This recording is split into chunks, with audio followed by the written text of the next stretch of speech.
नहमदुहु व नसल्ली अला रसूलिल करीम अम्मा बाद।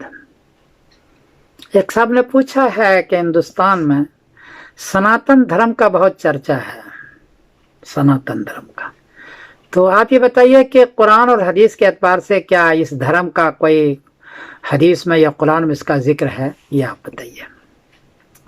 जवाबन अर्ज है कि मुझे सनातन धर्म के बारे में कुछ पता नहीं है। जो लोग इसको मानते हैं आप उन्हीं से पूछ लें, मुझे नहीं पता है। अलबत्ता इतनी बात अर्ज कर दूं कि दीन के बारे में, मजहब के बारे में जो कुरान ने हिदायत दी वो ये है कि चार चीजें अगर है तो वो आसमानी मजहब है, वो खुदा का भेजा हुआ मजहब है। और अगर चार चीजों में से कोई एक चीज भी नहीं है तो आसमानी मजहब नहीं है, वो रस्म व रिवाज है, लोगों की बातें हैं बस।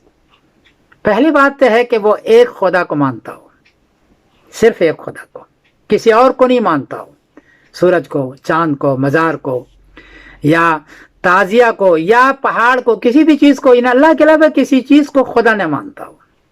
पहली बात यह है। दूसरी बात यह है कि खुदा के अलावा किसी और की पूजा न करता हो। अगर दो खुदा मानता है ये शिर्क है। और कुरान पाक में इन्नल्लाह ला यग़फ़िरु अन युशरका बिही व यग़फ़िरु मा दून ज़ालिका लिमन यशा, अल्लाह शिर्क को माफ नहीं करेगा, बाकी चीजों को माफ कर देगा। तो एक खुदा मानता हो, कई नहीं, और एक ही खुदा की इबादत करता हो, सूरज चांद की नहीं, मजार की या किसी और चीज के नहीं, पहाड़ों की नहीं, किसी भी चीज की बात नहीं करता हो। इय्याका नअबुदु व इय्याका नस्तईन, हर नमाज में हम पढ़ते हैं ए अल्लाह मैं तेरी ही इबादत करता हूँ, तेरी ही इबादत करता हूँ और तुझे से मदद मांगता हूँ। तो दूसरी बात है कि इबादत किसी और चीज के न करता हो। खुद हजरत इब्राहिम अलैहिस्सलाम को फरमाया गया फत्तबिउ मिल्लत इब्राहिम हनीफा व मा काना मिनल मुशरिकीन, हजरत इब्राहिम सलाम का मजहब जो सही रास्ता था उसकी इत्तबा कीजिए। और वो मुशरिक नहीं थे, कई खुदा को नहीं मानते थे, कई खुदा की इबादत नहीं करते थे। हजरत आदम अलैहिस्सलाम, हजरत नूह अलैहिस्सलाम, इब्राहिम अलैहिस्सलाम, मोहम्मद सल्लल्लाहु अलैहि वसल्लम जितने भी हैं नबी पिछले जमाने के, सबको ये हुक्म दिया गया था कि एक ही खुदा की इबादत करें। और तीसरी बात यह है कि एक ही खुदा से मदद मांगे। रोजी है, सेहत है, मौत है, आफियत है, ये एक ही खुदा से मांगे। खुद नबी करीम सल्लल्लाहु अलैहि वसल्लम को कहा गया आप ऐलान कीजिए कि मैं अपने लिए भी किसी चीज का मालिक नहीं हूं। जब रसूल अपने के लिए मालिक नहीं है और वो भी आखिरी ज़मान रसूल, तो कोई और चीज कैसे किसी को देने का मालिक बन सकता है? सूरज चांद वगैरह कोई भी चीज नहीं बन सकता। कुरान पाक में है कुल ला अमलिकु लिनफ्सी ज़र्रन वला नफ़ा, ऐ अल्लाह के रसूल आप ऐलान कीजिए मैं अपनी जात के लिए भी नुकसान और नफे का मालिक नहीं हूं। सूरह आराफ है और आयत नंबर है 188। दूसरी आयत में है कुल ला अमलिकु लकुम ज़र्रा वला रशदा, ऐ इंसान तुम्हारे लिए भी, अपने लिए तो नहीं मालिक हूं, तुम्हारे लिए भी न नुकसान का है और न भलाई का मैं मालिक हूं। तो रसूल को जब ये कहा गया है कि नुकसान और भलाई का मालिक ना है, तो फिर किसी और को, अल्लाह के अलावा किसी और को कैसे हम मान सकते हैं कि तुम दे दो और उनसे हम मांगें या उनके सामने झुकें? नहीं कर सकते। अगर ऐसा करते हैं वो शिर्क है। तो तीन बातें हो गई। और चौथी बात यह है कि मोहम्मद सल्लल्लाहु अलैहि वसल्लम को नबी आखिर ज़मा मानता हो। पिछले अंबिया पर और उसकी उम्मतों पर यह हुक्म था कि हुज़ूर पाक सल्लल्लाहु अलैहि वसल्लम को नबी आखिर ज़मा माने। आयत मौजूद है वइज़ अख़ज़ल्लाहु मीसाक़न नबिय्यीन, ये पूरी आयत है।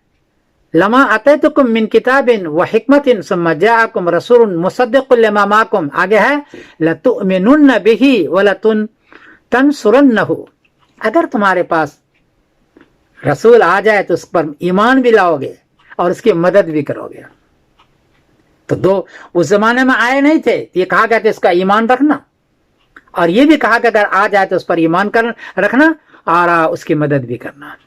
आजकल जितने भी मज़ाहिब हैं इस्लाम के अलावा कोई भी मज़हब, वो मोहम्मद सल्लल्लाहु अलैहि वसल्लम को नबी आखिर ज़मान नहीं मानते हैं, इसलिए वो दीन कबूल नहीं है, वो दीन कबूल नहीं है। अल्लाह के यहाँ वो इस्लामी कबूल है, बाकी कोई दीन कबूल इसलिए नहीं है। तो 4 बातें हो गई। एक खुदा मानता हो, एक, दूसरा यह है कि एक खुदा, एक ही खुदा की इबादत करता हो, 2, तीसरा एक ही खुदा से अपनी जरूरत मांगता हो, 3, और चौथी बात है कि हुजूर पाक सल्लल्लाहु अलैहि वसल्लम को नबी आखिर ज़मान मानता हो।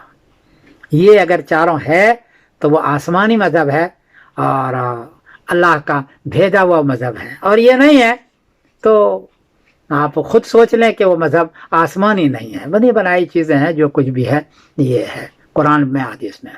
इसलिए मैं एक मशवरा दे दूं कि अपने मजहब को मत छोड़ो, इस्लाम को मत छोड़ो। अगर इस्लाम को तुमने छोड़ दिया तो आखिरत में शिर्क में चले गए, कुफ्र में चले गए, नाजायज़ हराम में चले गए, तो आखिरत आपकी बर्बाद हो जाएगी, अल्लाह आपको माफ़ नहीं करेगा।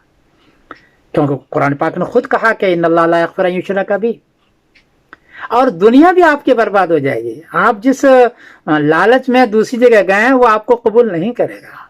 वो जानता है कि आप मुसलमान से गैर मुस्लिम बने हैं, वो आपको कबूल नहीं करेगा। कुछ दिन तक आपकी खुशामद करेगा, आपका वाह करेगा, बाद में आपको यूज करेगा। ये दुनिया खत्म होने वाली है, उसको भी मरना है, हमें भी मरना है, औरों को भी मरना है।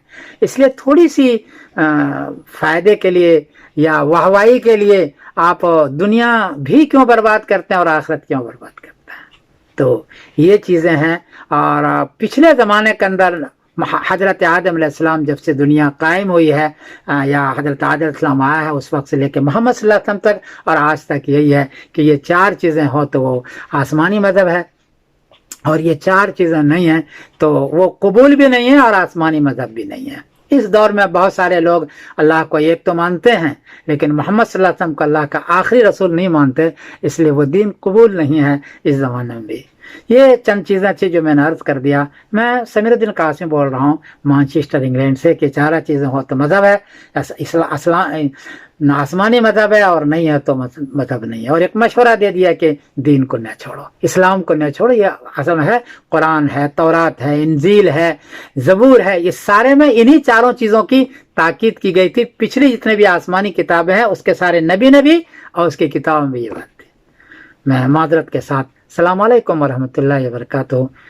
मैं समीरुद्दीन कासिम बोल रहा हूँ मैनचेस्टर इंग्लैंड से।